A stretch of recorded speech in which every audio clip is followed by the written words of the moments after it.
Good morning. My name is Joelle and I will be your conference operator today. Bonjour, je m'appelle Joelle et je serai votre opératrice pour la conférence aujourd'hui. I will now introduce Mr. Mathieu Brunet, Vice President, Investor Relations and Treasury at Alimentation Couche-Tard. Je vais maintenant passer la parole à Monsieur Mathieu Brunet, Vice-président Relations, Investisseurs et Trésorerie pour Alimentation Couche-Tard. English will follow. Bonjour, j'aimerais d'abord vous souhaiter la bienvenue à la téléconférence qui porte sur la diffusion des résultats financiers du premier trimestre de l'exercice 2026 d'Alimentation Couche-Tard. Toutes les lignes seront placées en mode discrétion afin d'éviter tout bruit inutile.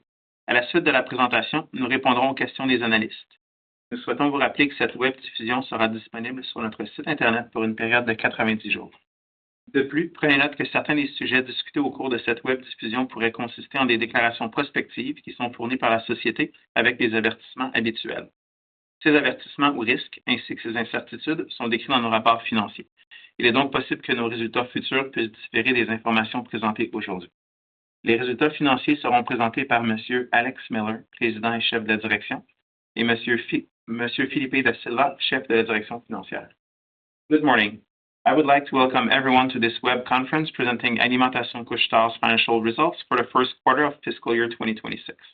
All lines will be kept on mute to prevent any background noise. After the presentation, we will answer questions from analysts during this web conference. We would like to remind everyone that this webcast presentation will be available on our website for a 90-day period. Also, please remember that some of the issues discussed during this webcast might be forward-looking statements, which are provided by the corporation with its usual caveats. These caveats or risks and uncertainties are outlined in our financial reporting. Therefore, our future results could differ from the information discussed today. Our financial results will be presented by Mr. Alex Miller, President and Chief Executive Officer, and Mr. Felipe da Silva, Chief Financial Officer. Alex, you may begin your conference. Thank you, Matthew. Good morning, everyone, and thank you for joining us. We are pleased by our improved performance in the first quarter of the new fiscal year. Across our network, we are reporting positive same-store sales, which includes our U.S. market for the first time in several quarters. This progress is driven by our focus on providing compelling value and ease, especially in our food and beverage offers, to win our customers who continue to watch their spending. In our fuel business, we had overall good results, especially in Canada and our larger European markets. While in North America, fuel margins remained aligned with previous quarters. Later in this presentation, I will go into more detail on our convenience and mobility results and value-building initiatives. However, before I do so, I first want to cover the support we provided for our Texas communities in need this quarter, as well as our progress growing the network through both acquisitions and new store builds. Let me begin by briefly mentioning the courageous efforts by our Texas store and operations teams during the catastrophic floods in early July. We had only a few stores directly in the path of the storm, with several more in the wider vicinity, and we are truly grateful that all Circle K team members are safe and that store damage was limited. Our store teams operated 24/7 during the recovery period, providing free water and coffee to first responders and search and rescue teams, as well as launching a statewide register campaign to raise funds for the American Red Cross. Supporting our communities is fundamental to our special culture, and we are committed to having our stores stay open, providing friendly, comforting service and needed goods during the most difficult of days. Our hearts go out to all those grieving the loss of loved ones. Turning to brighter news. Early in this quarter, we closed on the acquisition of nearly 270 stores operating under the GetGo brand from supermarket retailer Giant Eagle. In August, several members of the ACT leadership team and I had the great pleasure of meeting with over 300 GetGo store and operations team members. During that rally, I shared our excitement in having them as part of our growing family. We focused on our shared values, growth opportunities, and the power of combining GetGo's strengths in food service and loyalty with Couche-Tard's scale, technology, and global reach. Our food and loyalty teams have already spent a considerable amount of time at GetGo locations, deep diving into learnings on how we can become better together. Moving to Europe and our 4 new business units there, we continue to expand Circle K branding and offers to the region, and by the end of the quarter, we had about 65 sites branded Circle K, as well as over 30 car wash sites and EV charging dispensers at nearly 185 sites. We are clearly making a positive impact on our customers and communities as we grow in these new countries. In organic growth, after record progress last year, we continue to make notable strides in our 500 new store ambition. We opened 10 new stores in Q1 and are on track to open up over 100 in North America for this fiscal year. Our new stores include dozens of high-speed diesel and rural locations, and currently we have nearly 65 stores under construction and 1,000 sites in our overall real estate development pipeline. Now let me get back to our quarterly results, starting with convenience. Compared to the same quarter last year, same-store merchandise revenues increased by 0.4% in the United States, by 3.8% in Europe and other regions, and by 4.1% in Canada. As I mentioned earlier, this positive performance of same-store sales in our U.S. market was a first in many quarters, and we continue to see positive momentum building up. In Canada, same-store revenues continued to be driven by strong growth of the alcohol category, while Europe's standout convenience performance was further supported by cigarette sales in the Netherlands and Luxembourg, as new legislation and conditions continue to be favorable to our industry. We are also pleased with the recovery that we are seeing in our Hong Kong convenience business, although it is still impacted by a decrease in cigarette units from outbound travel and increased sales taxes. However, normalizing for the impact of cigarette sales, our same-store merchandise revenue in Hong Kong would have increased by 2.7% compared to the same quarter last year, highlighting strong execution and our ability to grow market share. I'll now go into more detail about our convenience offer and the ways in which we are focused on winning our customers by providing compelling value on products and services. Our meal deals in North America continue to deliver consistent quarter-over-quarter gains. At the end of Q1 in North America, we sold 8.6 million food bundles, with a weekly average exceeding 750,000, from about 540,000 at the end of FY25, nearly a 40% increase. We continue to optimize our meal deal offers based on vendor engagement and customer purchasing behavior, and we are actively reviewing opportunities to expand the offering to drive incremental growth. The U.S. roller grill offer was our top performer alongside bakery and breakfast sandwiches. While smaller in scope, the initiative is very popular in Canada, where meal deal sales doubled in Q1 versus the prior quarter. In our win in food strategy, we have been laser focused on execution and SKU rationalization. We have significantly reduced the number of items freshly prepared in our stores to enhance operational excellence and ease while optimizing our assortment. And as we focus on execution, value, and simplicity, we are also dialing up the fun. Flavor and innovation with an exciting new collaboration announced just this morning. We are partnering with Emmy Award-winning chef and Food Network personality Guy Fieri, best known to many from his popular Diner, Drive-In, and Dives TV show, to launch 11 Flavortown-inspired menu offerings. The initial rollout this week in hundreds of our locations in 10 states across the northern U.S. includes unique, exclusive items such as mac and cheeseburger, sweet heat fried chicken and waffle sandwich, and candy chaos cookie. In our goal of owning thirst, in the U.S., total packaged beverages were up this quarter, with energy drinks continuing to lead category strength and profitability. Our differentiation here comes from exclusive launches and integrated campaigns that connect energy to meal deal bundles, with over 20% of all sold breakfast bundles including an energy drink. Cold and frozen dispensed beverages in the U.S. continued their growth trajectory, benefiting from traffic driving promotional campaigns, popular flavor options, and improved operational execution. In the adult beverage category, Canada continued to have a strong performance as our market-leading efforts are clearly resonating with our customers. Following changes last year in legislation in Ontario, our beer sales again experienced notable growth. In our Central Canada business unit, We more than doubled the sales in the wine category compared to last year. Liquor performance was equally robust. The impressive same-store sales growth in alcohol in Canada more than offset the decline in tobacco in the region, which continues to be impacted by illicit trade and removal of popular products in the other nicotine products category. In the U.S., overall nicotine sales grew slightly versus last year, and despite changes in the regulatory landscape, we also had modest growth in other nicotine product sales versus last year, led by modern oral growth innovation. Our cigarette pricing optimization plan, launched in June, is showing promising results.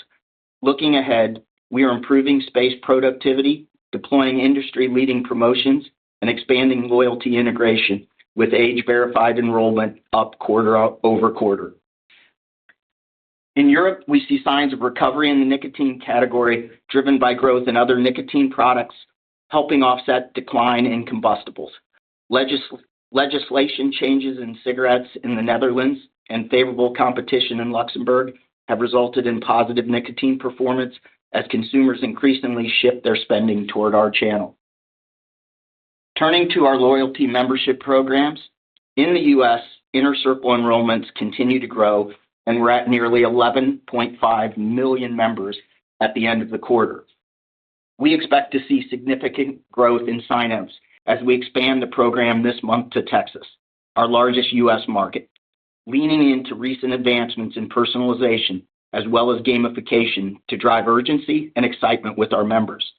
We have seen sustained growth in retention and repeat visits among our members. We also completed the implementation of a new customer data platform that allows us to engage with our customers at our physical sites in real time while they are filling up at the pump or shopping in our stores. Early signs are positive, and we fully expect our digital penetration to grow, driving traffic to both our forecourts and inside our stores. With the Extra Loyalty program in Europe, we are on schedule to start rolling out the 2.0 loyalty concept this fall to Poland and quickly move to the other European BUs in the following months. The new concept is designed to incentivize and reward traffic across all products and services at our locations. In our Sweden BU, which has had the new loyalty program for several months, we are seeing a lift in both traffic and increased value as our targeted campaigns and promotional offers have improved conversion and engagement.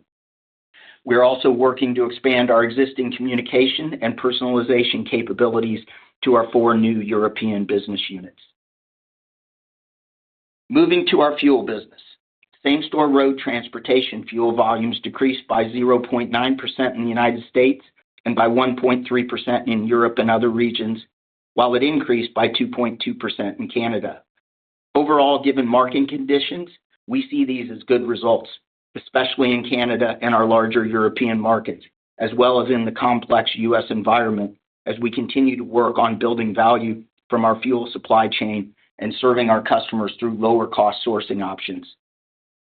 Fuel margins in North America also remained aligned with previous quarters. We also continued our efforts to provide compelling value to our customers with our very popular fuel days, including 2 in August, coinciding with the beginning of school and the end of summer travel, which were held at over 4,700 participating U.S. locations. At the first one, we offered 40 cents off per gallon to Inner Circle members only, including visitors who signed up instantly to access this exclusive event as a further way to reward our loyal customers. Despite challenging market conditions and volume volatility, the European B2B business demonstrated resilience. While overall card volumes slightly underperformed versus prior year, this was effectively offset by strong margin performance. The first quarter of our fiscal year is also materially impacted by summer seasonality that hits fuel B2B sales. We expect the full year to recover to an overall even mix.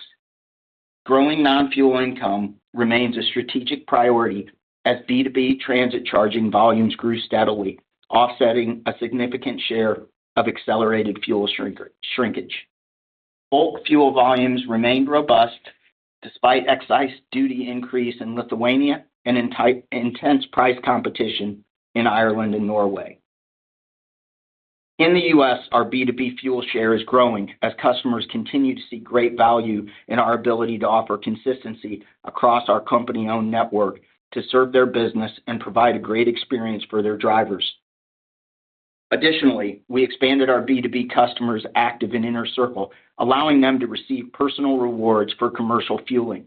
In our B2B truck segment, we now have over 510 truck-accessible sites, including 10 GetGo sites. We are growing accessibility in parallel with our commercial diesel growth strategy, implementation of new strategic partners, and optimization of existing partnerships.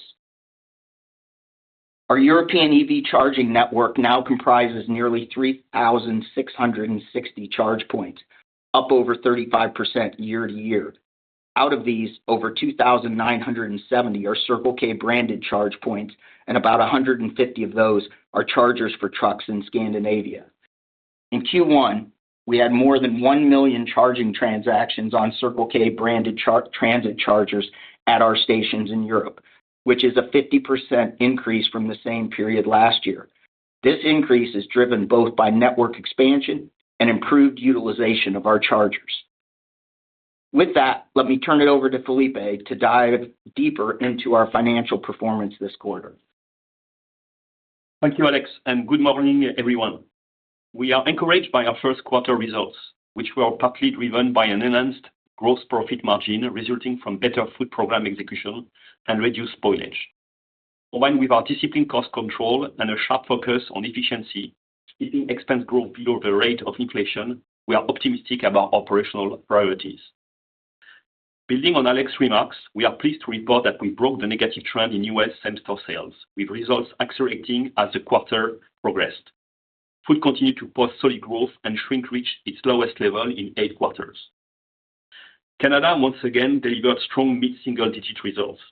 Europe posted positive results, while Asia continued to improve with positive performance in same-store sales, excluding the impact of declining cigarette volumes and notable gains across several categories. Turning to our total energy assets, performance continued to strengthen, with synergy delivery progressing ahead of plan. Same-store merchandise revenue grew at a remarkable high single digit, approximately 30% higher than Q4 on a sequential basis. Fuel margins expanded by over 33% year-over-year. These results highlight the strength of our execution and our continued success in integrating complex acquisitions. I will now go over some key figures for the quarter. For more details, please refer to our MD&A available on our website. For the first quarter of fiscal 2026, net earnings attributable to shareholders of the corporation stood at $783 million, or 82 cents per share on a diluted basis. Excluding certain items described in more detail in our MD&A, adjusted net earnings attributable to shareholders of a corporation were approximately $737 million, or 78 cents per share on an adjusted diluted basis, representing a decrease of 6% compared to the corresponding quarter of last year. The adjusted EBITDA for the first quarter of fiscal 2026 increased by approximately $25 million, or 1.6%, compared with the corresponding quarter of fiscal 2025, mainly due to the organic growth in our convenience activities and to the contribution from acquisitions, which amounted to approximately $19 million, partly offset by the gains on disposal of various assets in the prior year. Now let's review in detail each of our business segments on an FX-adjusted basis. During the first quarter, merchandise and services revenues increased by approximately $158 million, or 3.5%, primarily attributable to organic growth, the contribution from acquisitions, which amounted to approximately $59 million, and the net impact from new store openings within our network. Merchandise and service gross profit increased by approximately $70 million, or 4.4%. This is primarily attributable to organic growth in all regions and to the contribution from acquisitions, which amounted to approximately $19 million. Our merchandise and service gross margin in the United States increased by 0.9% to 34.6%, driven by strong food execution efforts from our food captains at the store level, higher support from vendors on promotional offers, and by the favorable shift in product mix. On the food side, margin improvement also reflects a significant reduction in shrink of more than 500 basis points, as well as our 2025 rationalization initiatives, ensuring that our promotions and products are relevant to our customers. Our merchandise and service gross margin decreased by 0.9% to 38.9% in Europe and other regions, and by 0.9% to 33.9% in Canada, both impacted by changes in product mix with the implementation of new legislation in our various locations. Moving on to the fuel side of our business. Our road transportation fuel gross margin was 44 cents per gallon in the United States, a decrease of 4.13 cents, mainly due to a competitive pressure, especially in our southern markets. The impacts alone of Europe and other regions, in Europe and other regions, margin averaged 11.41 US cents per liter, an increase of 2.73 cents due to improved fuel market conditions in certain of our regions, and in Canada, margin averaged 14.21 Canadian cents per liter, an increase of 1.1 cents. Fuel margin remained healthy throughout our network due to the continued work on the optimization of our supply chain and strong execution in our stores and leveraging our global scale. Turning to SG&A, normalized expenses for the first quarter of fiscal 2026 rose by 2.4% year-over-year, reflecting disciplined cost management on core operating expenses across all regions. Our teams continue to offset inflationary pressures with store-level productivity improvement, allowing us to remain ahead of weighted inflation.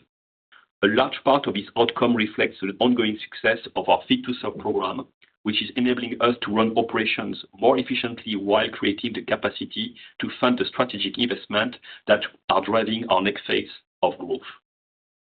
Within Fit to Serve, labor productivity continues to improve. U.S. associate overtime wages remain below 3%, marking 20 consecutive months and the 9th straight month below 2.5%. In first quarter, overtime stood at 2.3% versus 3% last year. These results are clear evidence that our investment in handheld devices, optimized labor scheduling, and process automation are translating into greater efficiency and improved customer-facing hours. We are also capturing further savings and making good progress through centralization of procurement for goods not for resale, making better use of our global purchasing scale. We also delivered solid progress on shrink and spoilage, with total shrink improving by an impressive 13.3% compared to last year. These gains stem from new operating methods, stronger processes and controls, and more effective use of data analytics. Shrink and spoilage improvements are becoming an important contributor to offsetting inflationary pressures and supporting margins. Turning to strategic investment, we are making deliberate investments in technology and operational tools to position the company for long-term growth. As Alex mentioned earlier, in Q1, we made significant progress on the North American rollout of RELEX. The pilot phase will begin in September across 4 business units, with broader deployments slated for the first half of calendar 2026. We expect RELEX to materially improve in-stock conditions, reduce inventory days on hand, and lower spoilage, while also bolstering collaboration with our vendor partners. Beyond RELEX, we continue to build on the digital foundation we laid over the past year. Our labor scheduler and upgraded handheld devices are now embedded in more stores, further streamlining day-to-day execution and allowing teams to elevate customer experience. Early results from our AI task management pilot remain promising, helping store managers translate data into clear priorities with greater speed. As we move forward, disciplined cost management remains our top priority. We Fit to Serve driving consistent efficiency, shrink and spoilage improvement gaining traction, and targeted technology investment advancing on schedule. We remain committed on delivering OPEX growth below weighted inflation as we move through fiscal 2026. Turning over to depreciation and amortization, expenses increased by $79 million or 17.9% year-over-year, reflecting investment related to recent acquisition, including the GetGo assets, which amounted to approximately $6 million, along with equipment upgrades, store remodel programs, new store openings, technology enhancement, and EV charger deployments. These initiatives represent significant strategic investment made in recent quarters. From a tax perspective, the income tax rate for the first quarter of fiscal 2026 was 23.2%, compared with 23.1% for the corresponding quarter of fiscal 2025. The increase is mainly stemming from higher income tax rate due to the gain on regulatory divestiture related to business acquisitions, partly offset by the impact of the different mix in our earnings across the various jurisdictions in which we operate. As of July 2025, we recorded a return on equity at 17.5%, and our return on capital employed stood at 11.8%. During the quarter, our leverage ratio increased to 2.18. We also had strong balance sheet liquidity with $2.2 billion in cash and an additional $2 billion available through our revolving unsecured operating credit facility. During the quarter, we repaid our Canadian dollar-denominated senior unsecured notes for $700 million Canadian. Subsequent to the end of the first quarter, we repurchased 7.9 million common shares for an amount of $405.4 million following the July 21st announcement authorizing our share buyback program. With the program now in full motion, we review repurchases as an effective way to create sustainable long-term shareholder value while optimizing our balance sheet. Turning to the dividend, the Board of Directors declared yesterday a quarterly dividend of 19.5 Canadian cents per share for the first quarter of fiscal 2026 to shareholders on record as of September 11, 2025, and approved its payment effective September 25, 2025. To wrap up, the first quarter of fiscal 2026 highlights the strength of our business model and the discipline of our teams. We entered this year with solid momentum, demonstrating our ability to manage costs effectively while investing in the tools and capabilities that support the next phase of growth. We are very encouraged by the top-line momentum we're seeing across the business.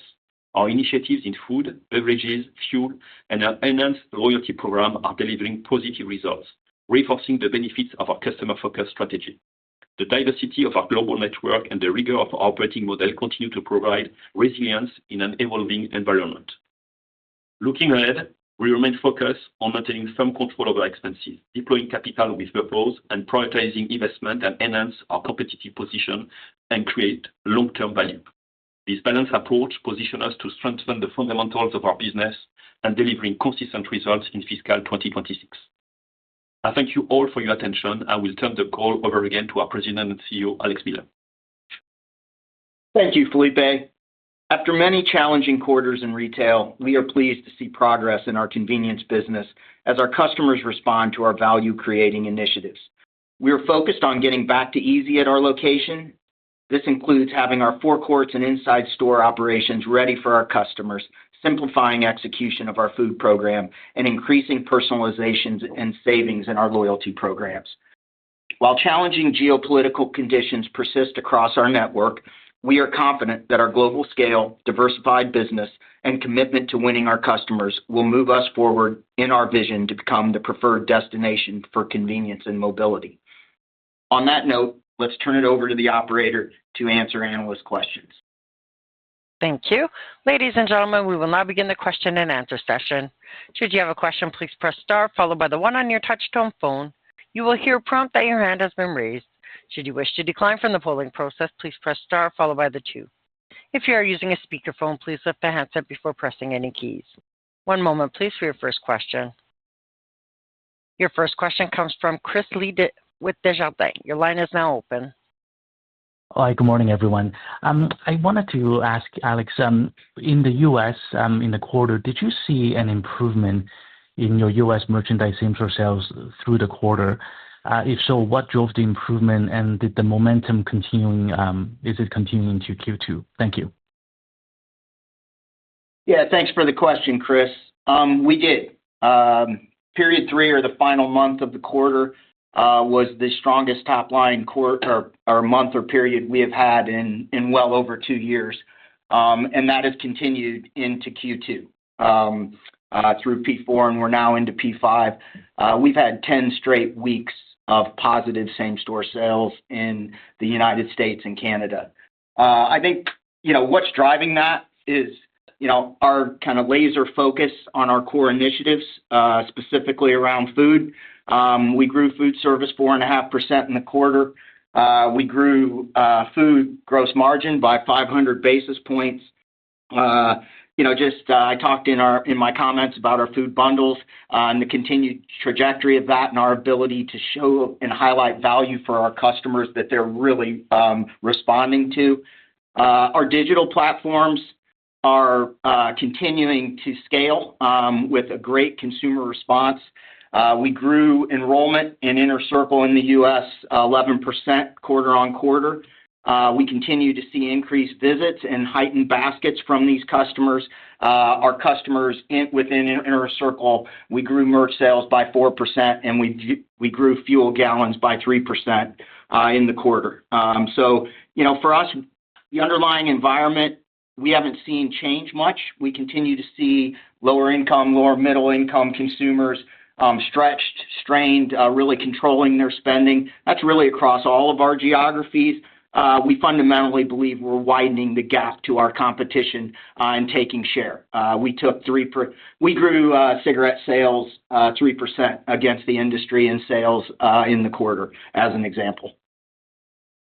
Perfect. Maybe just a quick follow-up on that. Just in terms of the competitive environment, we're seeing some increased competition from some of your large QSR peers.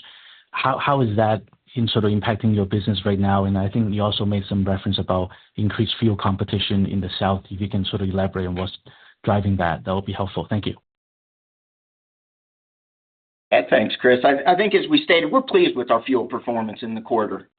We think it was solid. We beat OPIS in the U.S. by 4.5 cents. That fits pretty well into the range of our outperformance against industry, and we continue to invest in what we believe is our world-class supply and logistics piece. I think, if you look, for us, our portfolio is a little challenged right now in that we have heavy presence in southern border states, specifically Florida, Texas, and Arizona. We have over 2,000 sites in those three states. Fuel transactions are down kind of mid to high single digits in those three states. So when you consider our performance against that, again, I think it highlights how we're taking share, and that's continued into P3 and P4. We feel good. We feel like we're widening the gap. We believe our investments in digital are working, are gaining traffic, gaining sales, pushing fuel volume. Fundamentally on fuel margin in the U.S., costs continue to increase. Our balance sheet and our profit and loss statement is as strong as anyone's, and those cost increases and that need for fuel margin exist, and we're going to price to the customer and our value proposition. That never changes, but we believe fuel margin will be there. And on your first part of your question, Chris, on the QSR competition, and I think the result that we are showing on Q1, and as mentioned by Alex, the momentum that we see also in Q2, we believe that our food program is really resonating to our customers. When you see the evolution of the value meals and the quantity of menu that we have been able to sell, and you have seen also the GP profile. So we are able to do that, executing better, delivering higher food gross profit. So yeah, very confident that we are in the right direction and that we are winning in our industry, actually. Very good. Thank you, and all the best. Your next question comes from Irene Nattel with RBC Capital Markets. Your line is now open. Thanks, and good morning, everyone. Just continuing with questions around the inside store performance. Certainly great to see the value meal progression. Can you talk about some of the other initiatives that you have in place, however, to provide value to consumers, aside from the meal bundles, whether it's private label or other types of vendor partnerships? Yeah, thanks, Irene. I think I don't want to dismiss fuel bundles and the resonance that's happening with our customers and the breadth of our beverage offers that we are able to offer customers and our vendor partners that are leaning into those offers, specifically related to energy, which is the fastest growing category in our stores today. I think to your question, private label remains a big focus for us. We're in a reset mode, kind of similar to what we did in food, where we kind of reset, kind of rationalize SKUs, and then that enabled us to grow.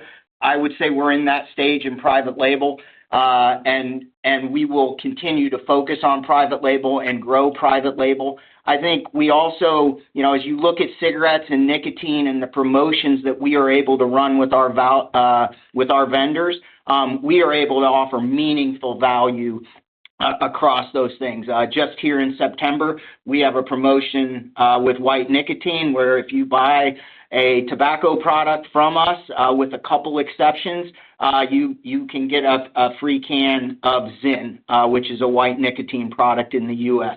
That is a compelling offer. So through those things, Irene, we are increasingly finding ways to promote value and leverage our scale and work with our vendor partners. And I think our digital platforms, our partners are responding to. It's how they want to talk to our joint consumers, and they are leaning in with us around promotions really across our box to target specific customers and specific segments with value offers. That's really helpful. Thank you. It would also seem that, if we take a step back and look at the objectives of your CPG partners, now would be a very good time to continue to partner because they're really focused on driving volume as well. So as we look ahead through the year, presumably you have a series of these types of partnerships lined up to continue to support from a margin perspective? Yeah, I think, thanks, Irene, again. Absolutely. Our relationships and our partnerships with our vendors, are extremely strong. I think we're aligned in what we're looking to achieve, and they're looking to grow units and grow sales as well. I think I've talked in previous quarters about our use of data, our ability to gather data. I just referenced our new customer data platform. That data is extraordinarily valuable to us, and it allows us to direct promotions at specific customers and promotions that resonate with consumers. That's part of the 90 basis point improvement you see in our U.S. margin merch performance. So yes, our vendors are leaning in with us. They love our digital platforms. They love our scale. They love our operational focus and our ability to execute. When we say we're going to do something, we do it. And we are leaning in with them both really across all of our geographies. So, and tying that into our food focus and our food bundles really resonates specifically with our vendor partners, our beverage vendor partners. That's great. Thank you, and best of luck. Thank you. Your next question comes from Michael Van Aist with TD Cowen. Your line is now open. Yes, hi. Can you just start off, please, by elaborating a little bit about the pressures you're seeing in the southern border states and what the key drivers of those demand pressures are? I'm not going to hypothesize on what's driving that. We're just seeing reduced traffic, specifically in our southern border states. We're seeing it's greater in fuel than it is in merch, but we're seeing reduced traffic in fuel and in merch, and our industry-wide data suggests that we are not alone in that reduced traffic. But for us, it's all about taking share. It's about winning the customer. That focus never changes for us. So, and we believe this to be temporary. We're very pleased with our large positions in those three states, and those have obviously been large growth states over the previous years. We believe that trend will ultimately continue, and so we're just focused on our customers, our execution, and widening the gap. All right, thank you. And so turning to the Canadian same-store sales growth, you talk about it being lifted by the alcohol sales in Ontario, but I guess now that we're coming up on lapping the new regulations, I'm wondering if you're expecting to see the momentum continue. Are you seeing the basket steadily increase as people add more items when they come in for that alcohol? And any other observations you might see to give us a feeling that, or give us some kind of comfort that Canadian same-store sales can continue to grow. Yeah, we do lap that actually this month, the launch of alcohol in Central Canada and Ontario. We also lap the removal of Zonic or white nicotine from our stores in Canada, across Canada, which has been a really fairly significant headwind. I think I commented a few quarters ago of just the execution of our Central Canadian business and how we were so much on our front foot in executing once alcohol became available. We were first out of the gates. We captured significant share, and we've continued to capture share. You heard me reference that we grew wine by greater than 100% and liquor by a similar amount. So we've continued to grow those categories and to increase the basket related to those categories. I think our teams in Central Canada are still looking at data, still understanding adjacencies and what mix to put in with these alcohol sales. But we're continuing to drive basket, and we remain very positive on continued growth, traffic growth, and sales within our new alcohol categories in Ontario. Excellent. Thank you. Your next question comes from Vishal Shreedhar with National Bank. Your line is now open. Hi, thanks for taking my questions. I was just hoping to get your perspective on the acquisition backdrop and how you see that evolving in terms of prices, and also types of files that you're interested in, be it adjacent to retail opportunities such as travel retail or QSR or dollar store, etc. Hey, thanks for the question. As we mentioned, in the previous call, with this challenging environment, there is definitely, actors, players that are, struggling, and we have seen this pipeline, quite rich, actually, to be honest, across the geography we are, and as we mentioned, we'll continue to be one of the players that will be consolidating this, this market. Priority for us is to continue to consolidate, of course, North America. That's our priority number one. We are very pleased also about what we see, in Europe, and our ability to integrate, and we are very pleased by Total Energy. And we believe that, we can continue to expand in Europe with the right opportunities. So that would be, I would say that the two main priorities for us.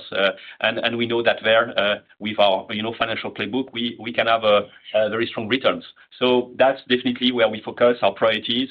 To your point on the adjacent retail, I think for us today, the priority is it's convenience. It's where we are good at. We have been acquiring a lot there, and we see that there is opportunity. This challenging environment, it's an opportunity actually for us. We have a strong balance sheet. We see a much better momentum for us, so we're very encouraged by that, and I think that's any opportunity that will come, we will be there. Okay, sorry. So just to reiterate, the management is focused on adjacent retail opportunities in addition to the traditional C-store opportunities. That's correct characterization? Yeah, but I think our first priority it's convenience. Let's be clear. Okay. Adjacent, what we have said is that that's something that we could think about, but today, given the momentum, again the fact that it's a very challenging environment, we believe that there is a good opportunity, a good window actually to consolidate market share and consolidate particularly the North American market. So that's our primary focus. Okay. And with respect to SG&A trends on the organic basis, do you expect that rate of SG&A growth to maintain? I'm talking about your adjusted organic SG&A growth. Yeah, definitely. And here we are very pleased by, the teams are doing an amazing job here because, as we mentioned a few times now, we are investing, on the technology. We know that we need to deliver a much better digital, experience to our customers, a more digital experience to our associates in stores, our employees in stores. And so those investments we're able to more than offset it through the Fit to Serve program with the discipline that Couche-Tard has built this successful story over the last 4 decades, and we are confident that we'll be able to continue to deliver that on looking forward and for this year. A lot of initiatives going on at store level, at a global functional level, just to making sure that we can continue to deliver this performance in OPEX. Thank you. Your next question comes from Mark Petrie with CIBC. Your line is now open. Yeah, thanks. Good morning. Alex, you've highlighted a few different pressures that the industry is under, and I guess to summarize briefly, maybe it's fair to say that cost inflation continues to exceed sales growth, overall, at least for the industry. In the past, you've highlighted dynamics on industry fuel margins where they're supported by challenged profits and the lowest quartile operators. At the same time, OPIS margins have been in the 30s, I guess, the last 3 quarters or so. So I'm just curious to hear your latest thinking on these dynamics. Do you think those dynamics are holding as strong as they have historically? And how do you think the profitability in the lowest quartile operators has changed over the last year? Yeah, I think we've seen other retailers kind of suggest some increased competition as well as we saw in some geographies this period. Absolutely believe that will be transitory. Again, the cost and the investment levels, the regulatory cost, those are real. Those are not changing. And again, our balance sheet and our financial strength, we believe positions us very well, and we believe that fuel margin needs to be there. I think this environment or this temporary, certainly these are not bad fuel margins, but let's call it a plateauing of fuel margins for a couple, 3 quarters. It, without questions, puts these single operators under greater pressure. As you look at industry data, and we believe there's a widening of the gap of the top performers and the bottom performers. We are pleased with our widening of the gap against these industry metrics that we stay very focused on day on day, week on week. So, we continue to believe that the pressure on these individual operators and these smaller retailers is intensifying. And I think as Felipe referenced, we believe there is a place for us to continue to consolidate these markets. We remain very focused on North America and are increasingly confident in our capabilities in Europe, and very pleased with our Total acquisition and the progress of those 4 BUs that are well ahead of our investment model. So we believe that will ultimately give us opportunity and that fuel margin will be there. Okay, appreciate that comment. Just to follow up, I know you've touched on it a couple of times, but I just want to be clear, make sure I understand. With regards to the European fuel margins, can you just walk through the dynamics that led to the strong result this quarter, and then how should we think about that number sort of going forward? More like Q1 or more like sort of previous quarters? I think the day I can predict fuel margins is a day I'll probably never find. To be highly candid with you, I think I'll just focus on the strength of our European business. If you look, not just at this quarter, if you look at many quarters in a row, we just continue to perform. We are taking market share in merch. We are growing food. We are growing our loyalty platforms. We referenced, I referenced in my comments that, we had 1 million charging transactions this quarter, and it grew 50%. What I didn't reference is that consumers rate our app really top of the line. We have passed Tesla in Sweden as an example. Our utilization of chargers per charger is well ahead of the industry standard. Those charge customers they come into our stores at a rate of 1/3 times greater than our traditional food customers. The basket is higher. They buy more car washes from us. Our strength in our world-class EV team is driving merch traffic in, and it's also driving our liquid fuel demand. We have positive same-store volume liquid fuel in 2 of the 3 of our Scandinavian countries fiscal year to date. That's a pretty amazing number. So we are taking share. We are across merch and across fuel. We are delivering EBITDA growth. And while we're realizing these fuel margins, we are handily outperforming the industry in fuel volume. I think that bodes well for us as we go forward in Europe. And I really just could not be more complimentary of our teams and the strength of our teams over in Europe. And just to complement Alex, just to complement Alex on your question on the CPL, and I think something that you should expect at least for the next couple of following quarters is the renegotiation that we did in Germany on our fuel contract, and that's something that it's helping us and driving a better margin there. And one thing also that it's definitely making a difference is our trading activity. Our supply chain, integrated supply chain in Europe is making a difference there as well. So of course, I agree with Alex. That's definitely a challenge to forecast, fuel margin. But yeah, you should see some good momentum in Europe for the next coming at least 2-3 quarters. You predicted my follow-up question, Felipe. Well done, and thanks to both of you for all your comments. All the best. Thanks. We request that our callers limit their questions to one main question. Your next question comes from John Zamparo with Scotiabank. Your line is now open. Thank you very much. Good morning. I'd like to better understand the dynamic around the meal deals, both on traffic and same-store sales, and I guess margins as well. You're posting, I think you'd said, around a 40% increase in meal deals in the U.S., and you've made progress on the comp. It sounds like you're aspiring for even higher. So is it that customers are trading off from other items, or is the price investment meaningful enough that it offsets the additional volume? Just would like to better understand this, and is this ultimately going to be the biggest driver for the U.S. comp moving forward? Yeah, I think, for food first, we're pleased with our progress.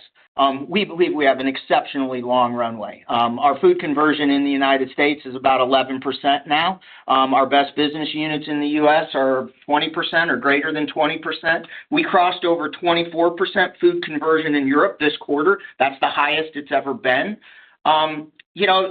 Consumers are looking for value, full stop. That's just apparent as you read retail results and listen to consumers and watch their behavior. With the meal bundles, we have found a means to really show value in our channel. We are not compromising margin.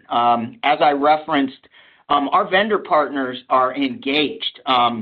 They are supporting us. They are coming with offers, with significant support in bundling their products with our food products. And we will continue to grow, expand those offers, and we will fundamentally believe it will be margin accretive. Again, we grew meal bundles by 40% in the quarter, and we improved food margin by almost 500 basis points in the quarter. So I think that shows or kind of underpins what I'm saying, that as we grow food bundles, we can still support and grow food margin. Thanks very much. I'll pass it on. Your next question comes from Martin Landry with Stifel. Your line is now open. Hi, good morning. You announced a new collaboration with Guy Fieri this morning. I would like to know what the success looks like for that collaboration. Is that collaboration temporary? And then why did you choose those 10 states or those states locations where you have a lower food penetration? Just a little bit of color as to that new collaboration would be helpful. Thank you. Yeah, thanks for the question. I think we are just super excited to be able to partner with Guy Fieri and access his energy and his social media presence and his resonance with consumers. And we feel like we're ready. We paused a little bit. I think as I've talked to you, we needed to reset. We needed to come back. We needed to get our operational execution to a level that we felt like, hey, when we launch this differentiating program, we're ready. And we feel we've reached that time. It is a unique relationship. It is an exclusive relationship. It is not a short-term relationship. And we fully plan to launch it across our U.S. portfolio. We are starting in those 10 states because that is our Northern Tier business unit. Our Northern Tier business unit is historically from Holiday. They have over a 20-year food history. They have over 20% food conversion or food penetration. They have a deeply entrenched culture in food. And I can tell you, Joni and her team are pumped to roll this partnership out with Guy Fieri and our 11 Flavortown products. So we're excited. We think we're ready to gain additional awareness of our food programs and what we can bring. We believe this will do this and give us some additional energy and recognition in the food space. Perfect. Thank you and best of luck. Thank you. Your next question comes from Luke Hannan with Canaccord. Your line is now open. Thanks. Good morning, everyone. Alex, I wanted to follow up on a comment you had earlier on the cigarette pricing optimization that you're doing. You mentioned it launched in June, and thus far it's showing promising results. Can you just share, what exactly does that program entail, and how widespread is it thus far? And what exactly do you mean by promising results? Yeah, I think I know I'm like a broken record talking with you guys about data and the use of data and bringing in data. But this is all about utilizing our data to understand where our customers are and how they're responding to our price points and our offers against our competition, and comparing market by market, state by state, against our competitors, against our market share data. And we are making adjustments to where we price premium against value, against the different tiers within that, and we are using our data to drive that. I referenced in my previous comments that we outperformed industry in sales in the United States by 3% in the quarter. That's good. We believe we can be better than that. It is across our business units in North America, and candidly, we have 4 business units that we still see opportunity in what and how we're positioning those things. And I can tell you our operators and our merch teams are actively pursuing those opportunities in that positioning as we speak. So excited. Again, our scale and our ability to capture data and use that data, we are seeing it in our results. We are seeing it in our differentiation. And we're excited, and we believe that will grow the gap that we perform against our competitors. Okay. Thank you very much. Your next question comes from Corey Tao with Jefferies. Your line is now open.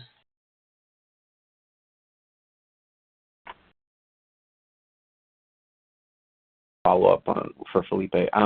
So just on the broader question, Alex, why not in today's environment lean in more into value when it seems to be working very well, and you're clearly gaining market share? So how do you think about the ability to and the the balance between leaning in more into value and protecting margin? I think you will see us lean into value everywhere we see the opportunity to do it. We believe we fundamentally found something in food that enables us to show real value that's resonating with consumers.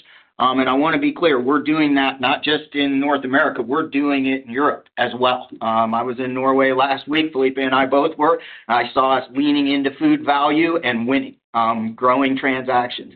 I talked earlier with Irene about private label. We will continue to push on private label, grow those teams, grow that offering.